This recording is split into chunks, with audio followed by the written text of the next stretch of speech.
ام سلیم همسر ابو طلحه هست، از زنان صدر اسلام هست.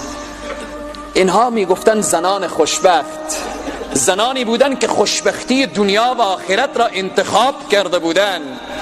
ابو طلحه از سفر می آید، شب به خانه می آید. یک روز دو روز قبل از آمدن ابو طلحه، طفل ابو طلحه از دنیا تشریف می برد، فوت می کند و او را دفن می کنند، اما ابو طلحه خبر ندارد. وقتی ابو طلحه می آید به خانه، شب از سفر آمده، این را میگن زن خوشبخت، زن دیندار، زنی که واقعا خوشبختی دنیا و آخرت را انتخاب کرده. وقتی ابو طلحه می آید به خانه، همسرش خود را آراسته می کند و بالآخره قضا آماده می کند. بعد از قضا در روایت می آورد که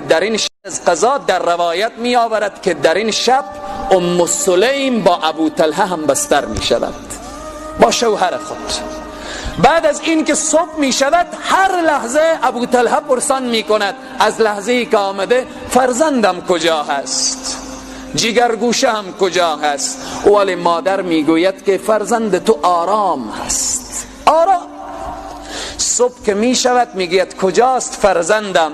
مادر می گوید که اگر کسی، برای همسر می گوید مادر این طفل ام سلیم، برای شوهر می گوید اگر کسی امانتی بیاورد به دست شما تسلیم کند و باز امانت خود را تسلیم شود، آیا شما آزرده می شوید؟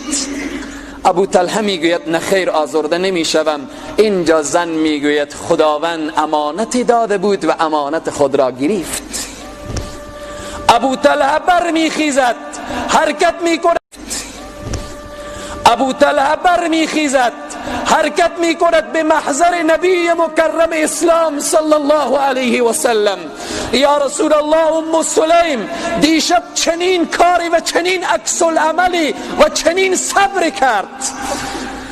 رسول معظم اسلام وقتی میشنوند دستان خود را بلند میکنند، در حق ام سلیم دعا میکنند. رسول الله در حق زنان خوشبخت دعا میکنند.